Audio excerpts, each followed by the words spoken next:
comando do Ministério da Economia no novo governo preocupa a bancada do Amazonas no Congresso. Estado pode ganhar mais 2 universidades federais. Você vai ver também, apesar da diminuição de casos de sarampo, Prefeitura ainda considera crítica a situação em Manaus. E um alerta: os cuidados para evitar acidentes com crianças nessa época de férias. E ainda, novo secretário de Cultura anuncia festivais e mais apoio aos artistas do Amazonas. É agora, no A Crítica na TV.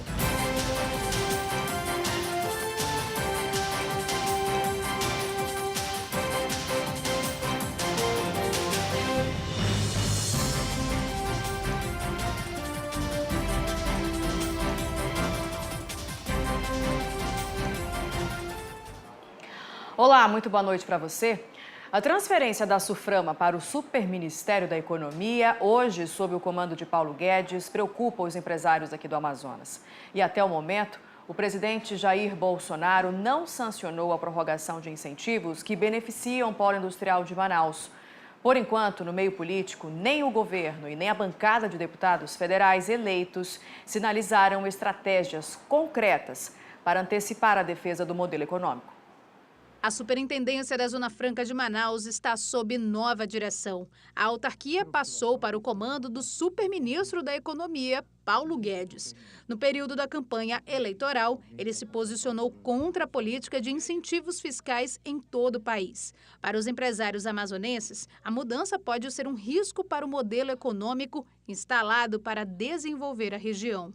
A gente está tentando ver com que seja uma forma que ele está expressando o seu pensamento, mas que isso não se transforme em realidade, porque dá desconfiança para o investidor. Isso vai, com certeza, prejudicar, e isso é uma ameaça, isso inibe, ou seja, faz com que as empresas, de repente, olha, nós só vamos investir lá no Amazonas ou na Zona Franca de Manaus quando nós tivermos a certeza das coisas que estão acontecendo. Existe ainda uma indefinição a respeito de um projeto de lei aprovado pelo Congresso Nacional em dezembro, que prorroga por mais 5 anos os incentivos dados pela Sudan. As empresas que se enquadram nos critérios da superintendência têm direito a uma redução de 75% no imposto de renda, uma das vantagens para se instalar no polo industrial de Manaus. Mas o então presidente Michel Temer não chegou a sancionar o projeto e o novo governo federal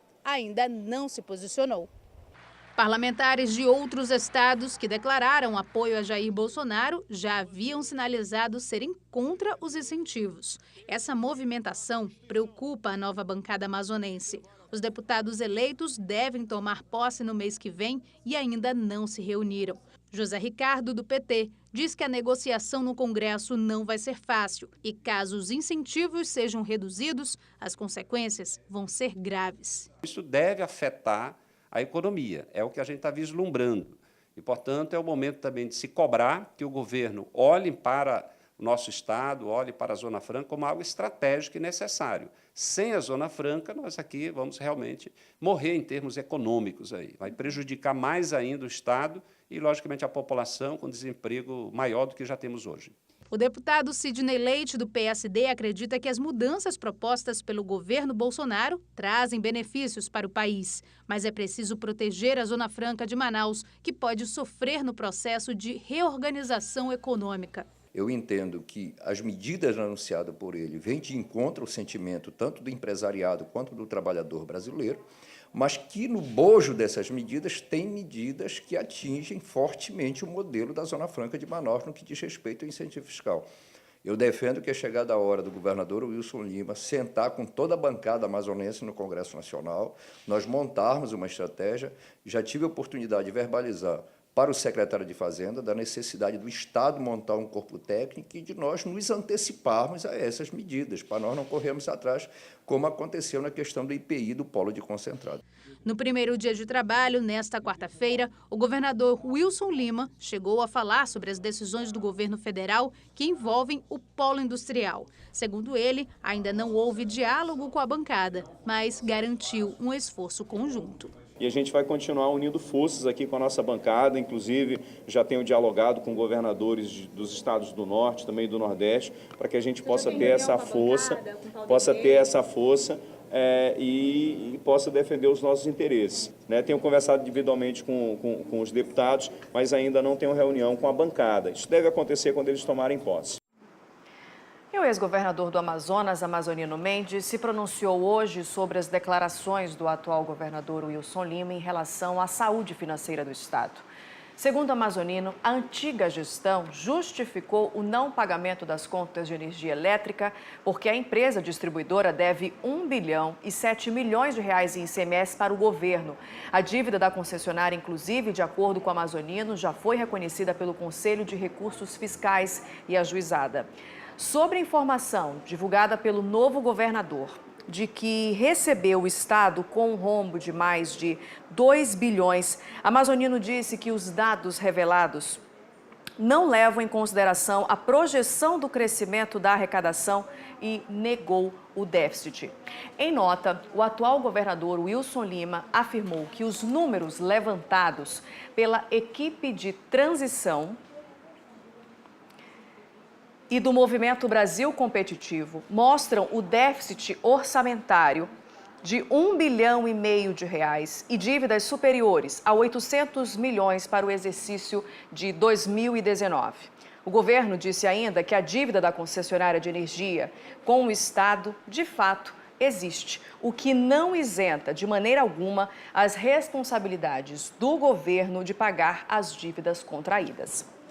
As informações compiladas pela equipe de transição, validadas inclusive por integrantes do governo Amazonino Mendes, já foram encaminhadas para órgãos de controle estadual e federal. As vítimas do incêndio do Educandos cobram agilidade da liberação do auxílio aluguel. Muita gente ainda não recebeu e nem sabe quando vai receber essa ajuda. E tem outros que estão se aproveitando da situação das famílias. Após 2 semanas da tragédia, ainda é difícil encontrar forças para recomeçar.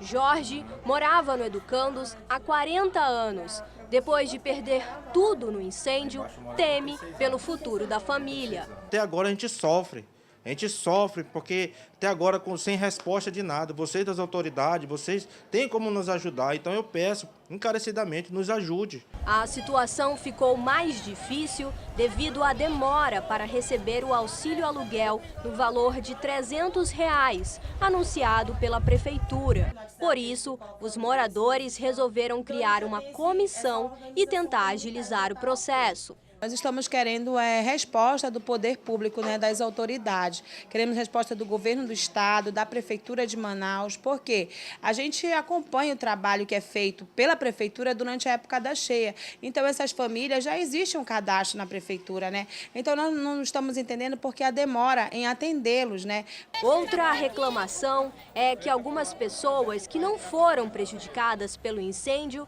estão se aproveitando da situação. E durante a reportagem, flagramos o momento em que as pessoas que não estão cadastradas tentavam receber donativos. A polícia teve de intervir para resolver a confusão. É o seguinte, aqui nessa área só quem pode entrar aqui tem pulseira. Não adianta estarem falando que a gente está subindo alimentos que não estamos. Tudo aqui que tem é nosso, não é de pessoas que correm fora, entendeu? O incêndio do último dia 17 de dezembro afetou cerca de 3.000 famílias que hoje vivem em abrigos à espera de ajuda para recomeçarem suas vidas. A gente quer ajuda, eles estão precisando de ajuda, Um auxílio moradia digna para os nossos filhos. A minha filha ontem teve chorando, com saudade de casa. Pai, quando que eu voltar para minha casa? O que eu vou falar para ela? Entendeu? O que eu vou dizer para ela? A Secretaria Municipal de Assistência Social e Cidadania informou em nota que 841 famílias já se apresentaram para o cadastro e 74 foram invalidados. Com a conclusão dessa parte dos trabalhos, a Semasc vai encaminhar à Secretaria de Finanças a lista com a quantidade de famílias aprovadas. E com isso, os benefícios devem começar a ser pagos em até 15 dias. Vamos saber agora o que foi notícia no norte do país nesta quinta-feira. Um incidente com uma lancha provocou muito pânico no Rio Tapajós, em Santarém, município do Oeste Paraense. Um casal de crianças, que são irmãos, estavam com os tios na embarcação quando ventos fortes e ondas fizeram com que o piloto perdesse o controle.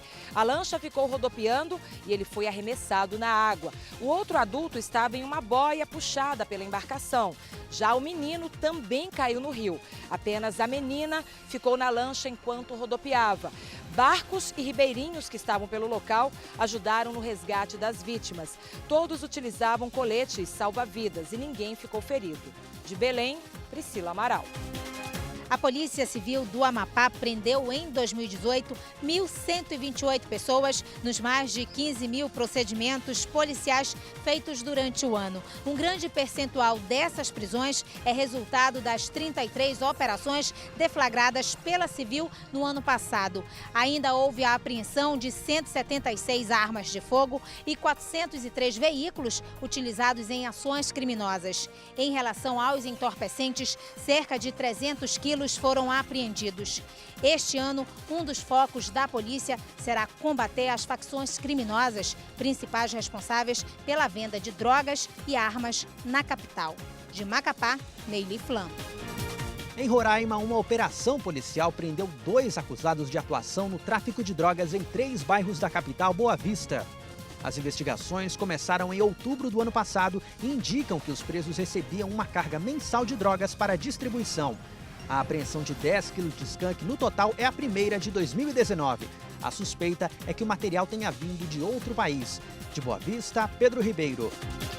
O Departamento de Trânsito do Amazonas divulgou o balanço de acidentes dos últimos dias. Entre o dia 28 de dezembro do ano passado e a última terça-feira, não houve registro de morte no trânsito. Porém, o departamento registrou também 484 autos de infração. 120 veículos acabaram apreendidos por conta de irregularidades. De Manaus, Fred Rocha. E de acordo com o último boletim da Secretaria de Saúde do município, houve diminuição nos casos de sarampo aqui na capital. E mesmo assim, o município decretou situação de emergência. Em julho do ano passado, a Prefeitura tinha decretado emergência em Manaus por 180 dias por causa do surto de sarampo. Em dezembro, foi decretada uma nova situação de emergência. Segundo a Secretaria Municipal de Saúde, houve uma redução nos casos de sarampo aqui em Manaus. Até dezembro do ano passado, foram mais de 8.900 notificações. Mas, apesar disso, ainda segundo a Censa, o vírus continua circulando pela cidade. A cada caso suspeito, a gente precisa ir até o local, a nossa vigilância precisa fazer toda a varredura. Enfim, a gente acatou, a Prefeitura acatou uma determinação, uma recomendação da Organização Pan-Americana de Saúde, da Organização Mundial de Saúde, para que a gente continue em situação de emergência, que a gente continue mantendo firme essa vigilância para que o surto não corra risco do surto de sarampo voltar. Segundo o secretário, a grande preocupação é com as crianças, que são mais vulneráveis à doença. Para ficar totalmente imunes, tem que tomar a segunda dose. Então, às vezes, os pais levam para tomar a primeira dose, mas acabam esquecendo de levar a unidade básica de saúde para tomar a segunda dose. E só para lembrar, a vacina tríplice viral que imuniza contra o sarampo, rubéola e cachumba é recomendada para as crianças a partir dos 6 meses de vida e adultos até 49 anos. A seguir, o Estado pode ganhar mais 2 universidades federais e os cuidados para evitar acidentes com as crianças nessa época de férias. Agora em Manaus, 7h30, o A Crítica na TV volta já.